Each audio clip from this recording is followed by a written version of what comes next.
চিচিংয়ের recipe তো আপনারা অনেক খেয়েছেন, আর চিচিংয়ের পকোড়াও কিন্তু আপনারা অনেক খেয়েছেন। আজকের যে চিচিংয়ের পকোড়াটা একদমই কিন্তু অন্যরকম। এইভাবে যদি একবার বানিয়ে খেয়ে থাকেন তাহলে কিন্তু অন্যরকমভাবে আর খেতে ইচ্ছে যাবে না। নমস্কার, কেমন আছেন সবাই? আশা করছি সবাই খুব ভালো আছেন, সুস্থ আছেন। মৌসুমীর রকমারি রান্নাতে আপনাদেরকে আবারও একবার অনেক অনেক স্বাগত। প্রতিদিনের মতো আজও কিন্তু একটা সুন্দর রেসিপি আপনাদের সঙ্গে শেয়ার করছি। এই বর্ষার দিনের গরম গরম চিচিংয়ের পকোড়া। চলুন কথা না বাড়িয়ে ঝটপট করে শুরু করে নিই। তো এইখানে দেখুন আমি নিয়েছি চিচিংয়ে, আর চিচিংয়ে এতগুলো লাগবে না, একটা চিচিংয়ে হলেই আমার কিন্তু হয়ে যাবে। তো আমি চিচিংয়েটা দেশের বাড়ি থেকে নিয়ে এসেছিলাম, আর এইখানে চিচিংয়েটা সেই জন্য একটু শুকিয়ে গেছে, কিন্তু খুবই নরম চিচিংয়ে।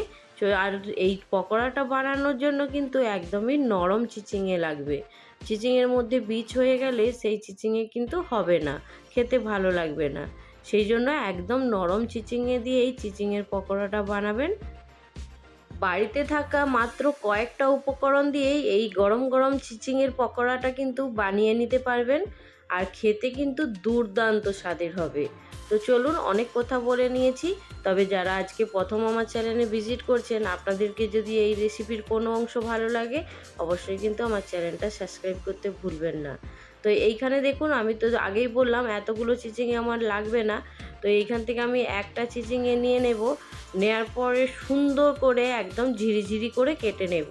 খুব পাতলা করে কেটে নিতে হবে। তো আমি এইটা কেটে নিয়েছি, আর বঁটিতে করে কেটেছি, সেটা আপনাদেরকে আর দেখালাম না। এইখানে দেখুন একদম পাতলা পাতলা করে চিচিঙ্গাটা কেটে নিয়েছি, আর তার সঙ্গে দেখতে পাচ্ছেন কিছুটা পেঁয়াজ কেটে নিয়েছি। চিচিঙ্গে আর পেঁয়াজটা কিন্তু খুবই ঝিরিঝিরি করে কেটে নিলে তাহলে খেতে ভীষণ ভালো লাগবে।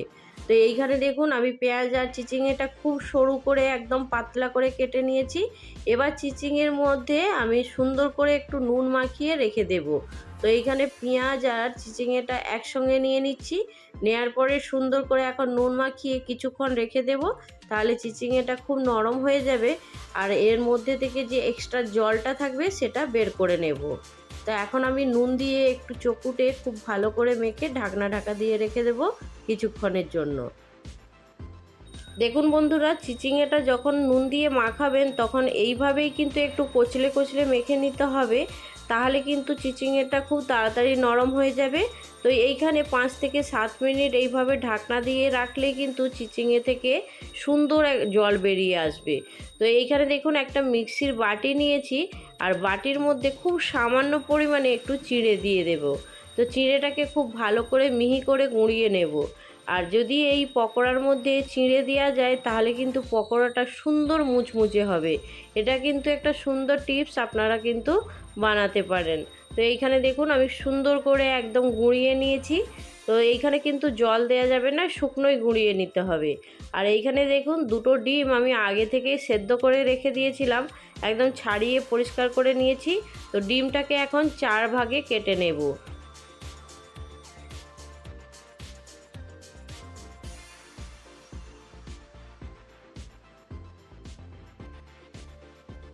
ডিম দুটোই কিন্তু সুন্দর করে কেটে একদম সাইজ করে রেখে দিয়েছি। চলুন এবার দেখে নেব চিচিংয়েটা কতটা নরম হয়েছে। আর দেখুন বন্ধুরা, এইখানে কিন্তু চিচিংয়ে থেকে কত সুন্দর জল বেরোতে শুরু হয়ে গেছে। এবার যে চিচিংয়ের মধ্যে জলটা বেরিয়েছে সেটা কিন্তু এবার নিকড়ে ফেলে দেব। তো এইখানে আমি আপনাদেরকে দেখাচ্ছিলাম জলটা কত সুন্দর নরম হয়ে বেরিয়ে আসছে। তো এবার দেখুন একটা পাত্রের মধ্যে আমি জলটা ঝরিয়ে ঝরিয়ে একটু হাত দিয়ে চেপে তুলে নিচ্ছি। জলটা কিন্তু এইভাবেই চিচিংয়ে থেকে বের করে নিতে হবে, নাহলে কিন্তু অনেকটাই পরিমাণে জল হয়ে যাবে, তখন বেসনের পরিমাণটাও অনেকটা বেশি লাগবে, আর নরম হয়ে যাওয়ার সম্ভাবনা থাকবে। সেই জন্য এইভাবে চেপে চেপে জলটা বের করে নেবেন। তো এইখানে দেখুন আমি সুন্দর করে চেপে জলটা বের করে নিচ্ছি। তো আমার এইখানে দেখুন কতটা জল বেরিয়ে গেছে একদম পেঁয়াজ আর চিচিংয়ে থেকে। তো এখন এই জলটা ফেলে দেব।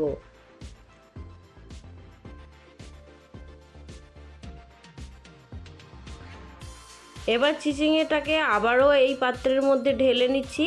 এবার খুব ভালো করে সব কিছু দিয়ে এখন চিচিংয়েটাকে মেখে নেব। প্রথমে দিয়ে দেব বেসন। তো এইখানে আমি 2.5 চামচের মতো বেসন নিয়েছি। বাড়িতে যেই চামচ দিয়ে তরকারি তুলে থাকি সেই রকম বড় চামচ নিয়েছি। সেই বড় চামচের 2.5 চামচের মতো বেসন এই চিচিংয়ের মধ্যে দিয়ে দিচ্ছি। এইবার যে চিঁড়েটাকে গুঁড়িয়ে রেখেছিলাম মিক্সিতে, সেই চিঁড়ে গুঁড়োটাকে এর মধ্যে দিয়ে দেব। তার সঙ্গে দিয়ে দেব আজওয়ান। আজওয়ানটা দিলে অনেক সময় তেলে ভাজা খাওয়ার সময় কিন্তু বদহজম হয়, হজম হতে চায় না। আর এইখানে যদি আজওয়ানটা দেওয়া হয় তাহলে কিন্তু এই সমস্যাটা হবে না। সেই জন্য আজওয়ানটা দিয়ে দিয়েছি 1 চামচের মতো। আর এতে স্বাদটাও কিন্তু অনেকটা বেড়ে যাবে। আর একটু খুব সামান্য পরিমাণে নুন দিয়ে দিয়েছি, কেননা নুনটা আমি একদম চেপে চেপে জলটা বের করে দিয়েছি, সেই জন্য খুব সামান্য পরিমাণে একটু নুন দিয়েছি। আর এইখানে 4 থেকে 5টা কাঁচা লঙ্কা খুব ছোট ছোট করে কেটে নিয়েছিলাম। আর খুব সামান্য পরিমাণে দেখুন 1 চামচ দিয়ে দিয়েছি কর্নফ্লোর। তাহলে কিন্তু মুচমুচে হবে আর খেতেও কিন্তু ভীষণ সুন্দর লাগবে।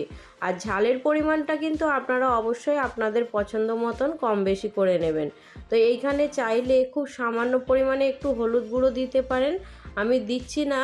এমনিতেই কিন্তু এটা ভাজার পরে কিন্তু একদম লাল মুচমুচে হয়ে যাবে, সেই জন্য আর হলুদটা দিতে হবে না। তো এইখানে দেখুন আমি এবারে খুব ভালো করে হাত দিয়ে একটু চটকে চটকে মেখে নিচ্ছি। তবে এইভাবেই মাখতে মাখতে এটা কিন্তু নরম হয়ে যাবে।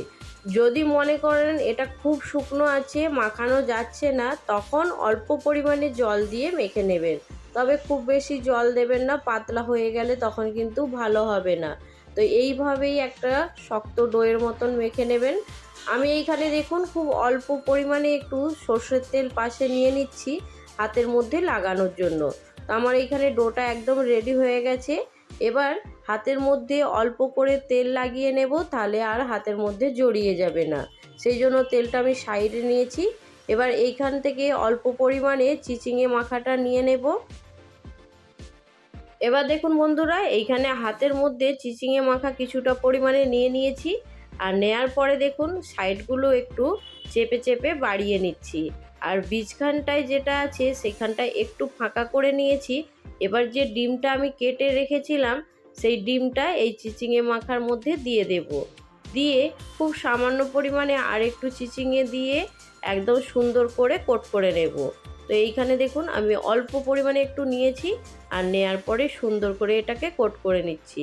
একদম একটা ডিম্বাকারের মতন করে নিচ্ছি, তাহলে সুন্দর দেখতে লাগবে। আর এইভাবে অবশ্যই কিন্তু ঝটপট করে একবার বানিয়ে দেখুন। ভীষণই মজার একটা চিচিংয়ের পকোড়ার রেসিপি, আপনাদেরও ভীষণ ভালো লাগবে। তবে ঝালের পরিমাণটা একটু দেখে দেবেন, একটু ঝাল ঝাল আর তার সঙ্গে সস থাকবে, দুর্দান্ত একটা রেসিপি। তো এইখানে দেখুন আমার সুন্দর করে এটা কোট করা হয়ে গেছে। এবার এটাকে আমি এখন সাইডে রেখে দেব।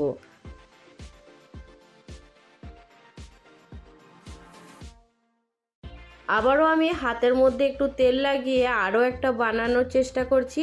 তো অবশ্যই কিন্তু ঝটপট করে এইভাবে একবার চিচিংয়ের পকোড়া বানিয়ে দেখুন। আশা করছি আপনাদেরও পরিবারের সবাইকে ভালো লাগবে। আর এইভাবে বানালে দেখবেন একটা নয়, একসঙ্গে 3-4টা খেতে ইচ্ছে যাবে। দারুণ লাগে খেতে, অবশ্যই একবার বানিয়ে খেতে পারেন।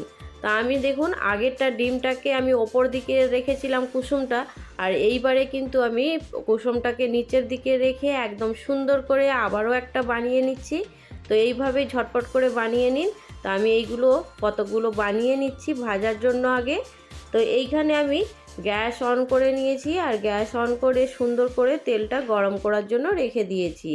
তেলটা আমার কিন্তু সুন্দর গরম হয়ে গেছে, আর গ্যাসের ফ্লেমটা কিন্তু একদমই লো ফ্লেমে করে দিয়েছি। লো ফ্লেমে করার পরে এবার চিচিংয়ের পকোড়াগুলো একটা একটা করে ছেড়ে দেব। তো অবশ্যই বন্ধুদেরকে বলবো এটা কিন্তু একদম লো ফ্লেমে দিয়েই তারপরে এইখানে চিচিংয়ের পকোড়াগুলোকে দেবেন, নাহলে কিন্তু সঙ্গে সঙ্গে একদম লাল হয়ে যাবে, ভেতর থেকে একদমই ভাজা হবে না। তো এইখানে আমি একটা একটা করে আস্তে আস্তে ছেড়ে দেব তেলের মধ্যে। আর এইখানে 2 থেকে 3টেই আগে ভেজে নেব, তারপরে আবার পরেরগুলো ভেজে নেব। তো এইখানে একটা একটা করে দিয়ে দিয়েছি।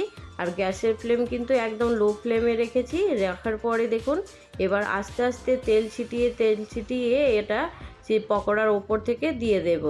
তো এইভাবেই তেল ছিটিয়ে একটু করে ভেজে নেব, আর একদমই লাল মুচমুচে করে ভেজে নেব। তাহলে কিন্তু ভেতর থেকেও ভাজা হবে আর খেতেও ভীষণ সুন্দর লাগবে। গ্যাসের ফ্লেমটা যদি একদম হাই ফ্লেমে থাকে তাহলে ওপরটা লাল হয়ে যাবে, ভেতর থেকে একদমই ভাজা হবে না। সেই জন্য গ্যাসের ফ্লেমটা একদম লো করে দেবেন, মাঝে মাঝে একটু বাড়াবেন, তারপরে আবার লো করে দেবেন। আর খুব আস্তে আস্তে ভেজে নিলে এটা সুন্দর ভাজা হবে। গ্যাসের ফ্লেম কিন্তু লো করেই আমি উল্টে পাল্টে লাল লাল করে ভেজে নিচ্ছি, সেই জন্য একটু সময় লাগবে।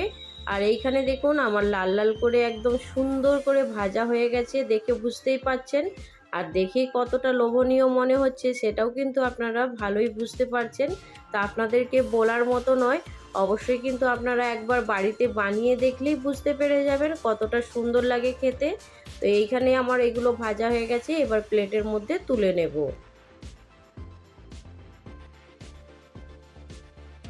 এইখানে দেখুন তো বন্ধুরা, পকোড়াগুলো প্লেটের মধ্যে তোলার পরে দেখতে কতটা সুন্দর লাগছে, অপূর্ব লাগছে না? তো ঝটপট দেরি না করে বানিয়ে নিন। এইখানে আমি প্লেটের মধ্যে এবার সাজিয়ে নিচ্ছি। আরও একটা ব্যাচ আমার ভাজা হয়ে গেছে। তো এইখানে একদম গরম গরম পকোড়া রেডি, আর তার সঙ্গে একটু টমেটো কেচাপ নিয়ে নেব। দুর্দান্ত কম্বিনেশন, অবশ্যই কিন্তু বাড়িতে বানিয়ে দেখতে পারেন। আর কেমন হয়েছে সেটাও কিন্তু কমেন্টের মাধ্যমে জানাতে ভুলবেন না। আজকে আমার রেসিপি আপনাদের কেমন লাগলো সেটাও কিন্তু জানাতে ভুলবেন না। ভালো লাগলে অবশ্যই একটা লাইক দিয়ে দেবেন। সম্পূর্ণ রেসিপিটা দেখলে বুঝতে পারবেন। এই রকমই সুন্দর সুন্দর রেসিপি নিয়ে খুব তাড়াতাড়ি আরও একটা নতুন ভিডিওর সঙ্গে দেখা হবে। সবাই ভালো থাকবেন, সুস্থ থাকবেন, বাই।